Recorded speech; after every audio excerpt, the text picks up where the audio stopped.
meus amados irmãos, nós estamos aqui mais uma vez para darmos continuidade na leitura da Palavra de Deus. Hoje nós iremos ler 1 Coríntios do capítulo 9 ao capítulo 12. Então você vai acompanhar comigo essa leitura. Vamos lá, 1 Coríntios. Será que eu não sou um homem livre? Por acaso não sou um apóstolo? Será que eu não vi Jesus, o nosso Senhor? Por acaso vocês não são o resultado do trabalho que faço para o Senhor? Mesmo que outros não me aceitem como apóstolo, vocês me aceitam. Vocês mesmos, pelo fato de estarem unidos com o Senhor, são a prova de que sou um apóstolo. Quando as pessoas me criticam, eu me defendo, dizendo assim: será que eu não tenho o direito de receber comida e bebida pelo meu trabalho? Será que nas minhas viagens eu não tenho o direito de levar comigo uma esposa cristã, como fazem os outros apóstolos, os irmãos do Senhor Jesus e também Pedro? Ou será que Barnabé e eu somos os únicos que temos de trabalhar para nos sustentar?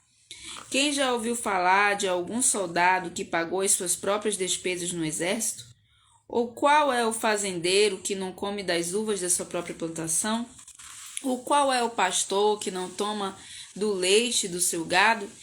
Não pensem que eu me apoio somente nesses exemplos da vida diária, pois a lei diz a mesma coisa. Na lei de Moisés está escrito assim: não amarre a boca do boi quando ele estiver pisando o trigo. Por acaso Deus está interessado nos bois? Ou foi a nosso respeito que ele disse isso? É claro que isso está escrito em nosso favor. Tanto a pessoa que planta como a que colhe fazem o seu trabalho na esperança de receber a sua parte da colheita. Se temos semeado entre vocês a semente espiritual, será demais se recebermos de vocês alguma recompensa material? Se outros têm o direito de esperar isso de vocês, será que nós não temos muito mais direito do que eles? No entanto, nós não temos usado esse direito. Pelo contrário, temos aguentado tudo para não atrapalhar o Evangelho de Cristo. Certamente vocês sabem que os que trabalham no templo é do templo que recebem os seus alimentos. E sabem também que os que oferecem sacrifícios no altar recebem uma parte da carne dos animais que são sacrificados ali. Assim o Senhor mandou também que aqueles que anunciam o Evangelho vivam do trabalho de anunciar o Evangelho. Mas eu não tenho usado nenhum desses direitos, nem estou escrevendo isso agora para exigir esses direitos para mim mesmo. Eu preferiria morrer a fazer isso, e ninguém vai me tirar o orgulho que eu tenho de agir assim. Eu não tenho o direito de ficar orgulhoso por anunciar o Evangelho. Afinal de contas, fazer isso é minha obrigação. Ai de mim se não anunciar o Evangelho. Por isso, se eu faço meu trabalho por minha própria vontade, então posso esperar algum pagamento. Porém, se faço como um dever, é porque é um trabalho que Deus me deu para fazer. Nesse caso, qual é o pagamento que recebo? É a satisfação de anunciar o Evangelho sem cobrar nada e sem exigir os direitos que tenho como pregador do Evangelho. Sou um homem livre, não sou escravo de ninguém. Mas eu me fiz escravo de todos, a fim de ganhar para Cristo o maior número possível de pessoas. Quando trabalho entre os judeus, vivo como judeu a fim de ganhá-los para Cristo. Não estou debaixo da lei de Moisés, mas quando trabalho entre os judeus, vivo como se estivesse debaixo dessa lei para ganhar os judeus para Cristo. Assim também, quando estou entre os não-judeus, vivo fora da lei de Moisés a fim de ganhar os não-judeus para Cristo. Isso não quer dizer que eu não obedeço à lei de Deus, pois estou de fato debaixo da lei de Cristo. Quando estou entre os fracos na fé, eu me torno fraco também a fim de ganhá-los para Cristo. Assim eu me torno tudo para todos a fim de poder de qualquer maneira possível salvar alguns. Faço tudo isso por causa do Evangelho, a fim de tomar parte nas suas bênçãos.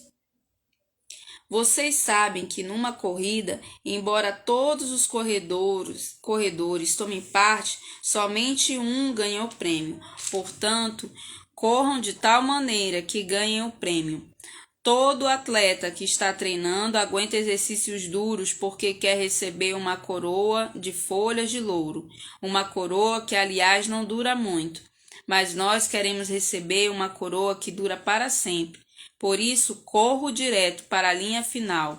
Também sou como um lutador de boxe que não perde nenhum golpe.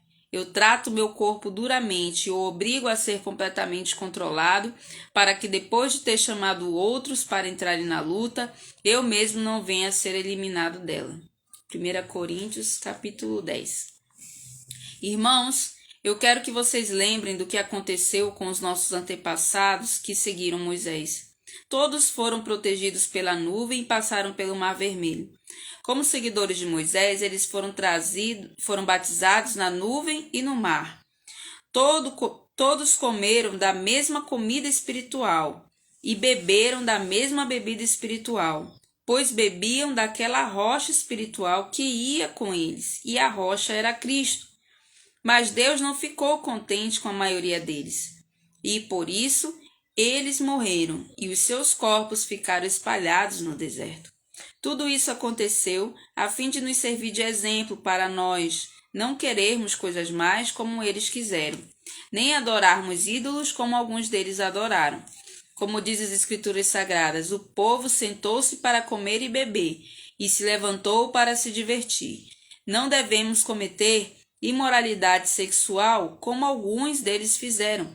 E, porque eles fizeram isso, 23.000 deles caíram mortos num dia só. Não devemos pôr à prova a paciência de Cristo, como alguns deles fizeram e por isso foram mortos pelas cobras. Vocês não devem se queixar como fizeram alguns deles e por isso foram destruídos pelo anjo da morte.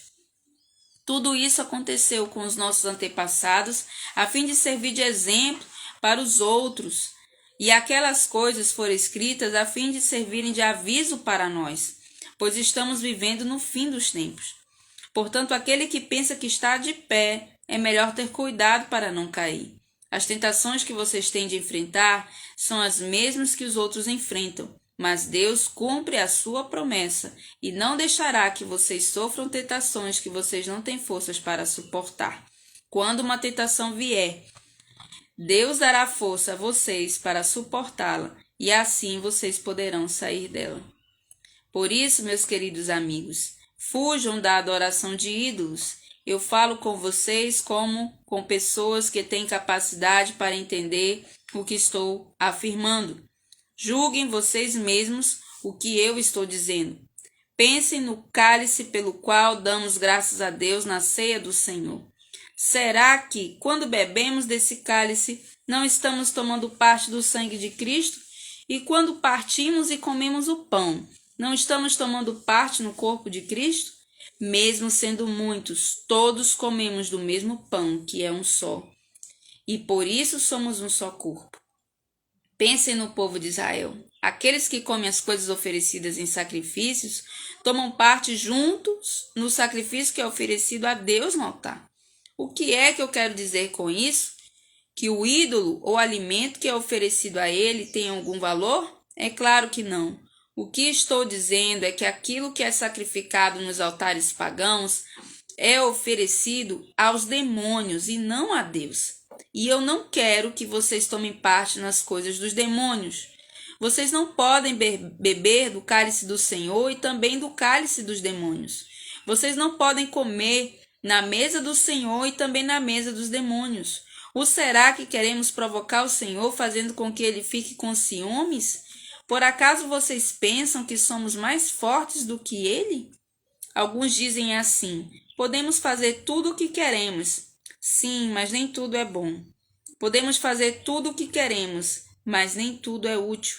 Ninguém deve buscar os seus próprios interesses e sim o interesse dos outros. Vocês podem comer de tudo o que se vende no açougue, sem terem nenhuma dúvida de consciência, pois como diz as Escrituras Sagradas, a terra e tudo o que nela existe pertencem ao Senhor. Se alguém que não é cristão convidá-los para comer e vocês resolverem ir, comam o que for posto na frente de vocês e não façam perguntas por motivo de consciência. Mas se alguém disser a vocês: Esta comida foi oferecida aos ídolos. Neste caso, não comam, por causa daquele que disse isso e também por motivo de consciência. Não estou falando da sua própria consciência, mas da consciência do outro. Mas alguém pode perguntar: por que é que minha liberdade deve ser diminuída pela consciência dos outros? Se eu agradeço a Deus o alimento que como, por que é que sou criticado se já o agradeci a Deus? Portanto, quando vocês comem ou bebem ou fazem qualquer outra coisa, façam tudo para a glória de Deus. Vivam de tal maneira que não prejudique os judeus, nem os não-judeus, nem a igreja de Deus.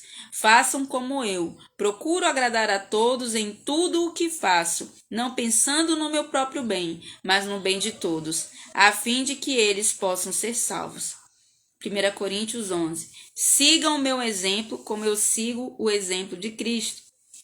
Eu os elogio porque vocês sempre lembram de mim e seguem as instruções que eu passei para vocês. Mas quero que entendam que Cristo tem autoridade sobre todo marido, que o marido tem autoridade sobre a esposa e que Deus tem autoridade sobre Cristo. Se um homem cobre a cabeça quando ora ou anuncia a mensagem de Deus nas reuniões de adoração, ele está oferecendo a honra de Cristo.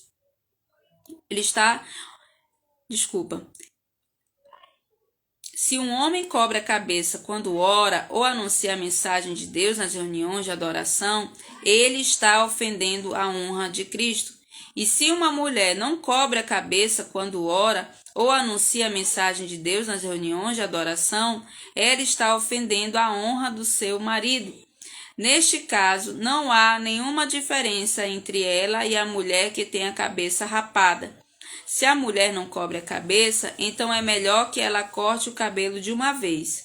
Já que é vergonhoso para a mulher rapar a cabeça ou cortar o cabelo, então ela deve cobrir a cabeça. O homem não precisa cobrir a cabeça, pois ele reflete a imagem e a glória de Deus. Mas a mulher reflete a glória do homem, pois o homem não foi feito da mulher, mas a mulher foi feita do homem. O homem não foi criado por causa da mulher, mas sim a mulher por causa do homem. Portanto, por causa dos anjos, a mulher deve pôr um véu na cabeça para mostrar que está debaixo da autoridade do marido. No entanto, por estarmos unidos com o Senhor, nem a mulher é independente do homem, nem o homem é independente da mulher. Porque assim como a mulher foi feita do homem, assim também o homem nasce da mulher, e tudo vem de Deus. Julguem vocês mesmos. Será que é certo que num culto de adoração a mulher ore a Deus sem estar com a cabeça coberta? Pois a própria natureza ensina que o cabelo comprido é uma desonra para o homem, mas para a mulher o cabelo comprido é motivo de orgulho. O cabelo foi dado a ela para lhe servir de véu. Mas se alguém quer discutir sobre esse assunto, o que eu posso dizer é que nem todos, nem nós, nem as igrejas de Deus temos outro costume nas reuniões de adoração. Nas instruções que agora vou dar a vocês, eu não posso elogiá-los, pois as suas reuniões de adoração fazem mais mal do que bem. Para começar, me contaram que nessas reuniões há grupos de pessoas que estão brigando, e eu creio que em parte isso é verdade. Não há dúvida de que é preciso haver divisões entre vocês para que fique claro quem são os que estão certos. Quando vocês se reúnem, não é a ceia do Senhor que vocês comem, pois na hora de comer, cada um trata de tomar sua própria refeição. E assim, enquanto uns ficam com fome, outros chegam até a ficar bêbados. Por acaso vocês não têm suas próprias casas onde podem comer e beber? Ou será que preferem desprezar a igreja de Deus e envergonhar os que são pobres? O que é que vocês esperam que eu lhes diga? Querem que os elogie? É claro que não vou elogiá-los, porque eu recebi do Senhor este ensinamento que passei para vocês, que o Senhor Jesus, na noite em que foi traído, pegou o pão e deu graças a Deus. Depois partiu o pão e disse: isto é o meu corpo, que é entregue em favor de vocês. Façam isto em memória de mim. Assim também, depois do jantar, ele pegou o cálice e disse: este cálice é a nova aliança feita por Deus com o seu povo, aliança que é garantida pelo meu sangue. Cada vez que vocês beberem deste cálice, façam isso em memória de mim. de maneira que cada vez que vocês comem deste pão e bebem deste cálice, estão anunciando a morte do Senhor até que ele venha. Por isso, aquele que comer do pão do Senhor ou beber do seu cálice de modo que ofenda a honra do Senhor, está pecando contra o corpo e o sangue do Senhor. Portanto, que cada um examine a sua consciência e então coma do pão e beba do cálice. Pois a pessoa que comer do pão ou beber do cálice sem reconhecer que se trata do corpo do Senhor, estará sendo julgada ao comer e beber para o seu próprio castigo. É por isso que muitos de vocês estão doentes e fracos e alguns já morreram. Se examinássemos primeiro a nossa consciência, nós não seríamos julgados pelo Senhor, mas somos julgados e castigados pelo Senhor para não sermos condenados junto com o mundo. Portanto, meus irmãos, quando vocês se reunirem para a ceia do Senhor, esperem uns pelos outros. E se alguém estiver com fome, que coma em casa, para que Deus não castigue vocês por causa dessas reuniões. Os outros assuntos eu resolverei quando chegar aí. 1 Coríntios, capítulo 12. Meus irmãos, quero que vocês saibam a verdade a respeito dos dons que o Espírito Santo dá. Vocês sabem que quando ainda eram pagãos, vocês eram desviados de várias maneiras para a adoração dos ídolos, os quais não têm vida. Por isso, precisam compreender que ninguém que diz que Jesus seja maldito pode estar falando pelo poder do Espírito de Deus. E que ninguém pode dizer Jesus é Senhor a não ser que seja guiado pelo Espírito Santo.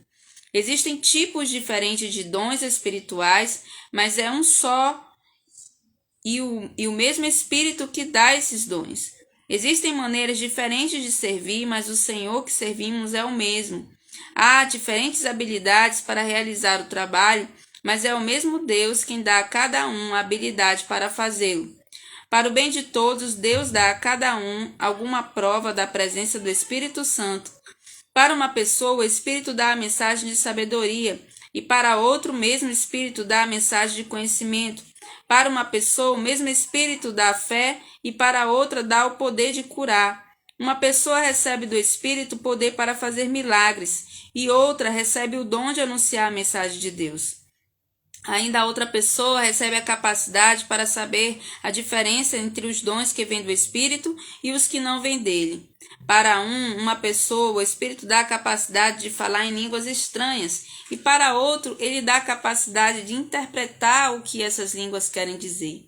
Porém, é um só e o mesmo Espírito que faz tudo isso. Ele dá um dom diferente para cada pessoa conforme ele quer. Cristo é como um corpo, o qual tem muitas partes, e todas as partes, mesmo sendo muitas, formam um só corpo. Assim também todos nós, judeus e não-judeus, escravos e livres, fomos batizados pelo mesmo Espírito para formar um só corpo. E a todos nós foi dado de beber do mesmo Espírito. Pois o corpo não é feito de uma só parte, mas de muitas. Se o pé disser, já que não sou mão, não sou do corpo, nem por isso deixa de ser do corpo. Se o ouvido disser, já que não sou olho, não sou do corpo, nem por isso deixa de ser do corpo. Se o corpo todo fosse olho, como poderíamos ouvir? E se o corpo todo fosse ouvido, como poderíamos cheirar? Assim, Deus colocou cada parte diferente do corpo conforme Ele quis. Se o corpo todo fosse uma parte só, não existiria corpo. De fato, existem muitas partes, mas um só corpo. Portanto, o olho não podia dizer para a mão, eu não preciso de você. E a cabeça não pode dizer para os pés, não preciso de vocês. O fato é que as partes do corpo que parecem ser as mais fracas são as mais necessárias. E aquelas que achamos menos honrosas são as que tratamos com mais honra. E as partes que parecem ser feias recebem um cuidado especial que as outras mais bonitas não precisam. Foi assim que Deus fez o corpo, dando mais honra às partes menos honrosas. Desse modo, não existe divisão no corpo, mas todas as suas partes têm o mesmo interesse umas pelas outras. Se uma parte do corpo sofre, todas as outras sofrem com ela. Se uma é elogiada, todas as outras se alegram com ela. Pois bem, vocês são o corpo de Cristo e cada um é uma parte desse corpo. Na igreja, Deus pôs tudo no lugar certo. Em primeiro lugar, os apóstolos, em segundo, os profetas e em terceiro, os mestres. Em seguida, pôs os que fazem milagres, depois os que têm o dom de curar, ou de ajudar, ou de liderar, ou de falar em línguas estranhas. Nem todos são apóstolos, ou profetas, ou mestres. Nem todos têm o dom de fazer milagres, nem de curar doenças, nem de falar em línguas estranhas, nem de explicar o que essas línguas querem dizer. Por isso, se esforcem para ter os melhores dons. Porém, eu vou mostrar a vocês o caminho que é o melhor de todos. Amém? Amanhã nós estaremos lendo esse tão lindo capítulo que é 1 Coríntios 3, onde Paulo continua falando sobre o dom do amor, o maior de todos. Vamos orar. Querido Deus, nós te agradecemos pelo teu poder, pela tua graça, porque nós estamos perseverando e permanecendo nesse desafio. E eu creio que cada um de nós que tem acompanhado, Senhor, e perseverado, está sendo grandemente abençoado. Nós te louvamos e te agradecemos por cada um e que nós possamos dar continuidade no dia seguinte, em nome de Jesus. Amém. Amém. O Senhor te abençoe.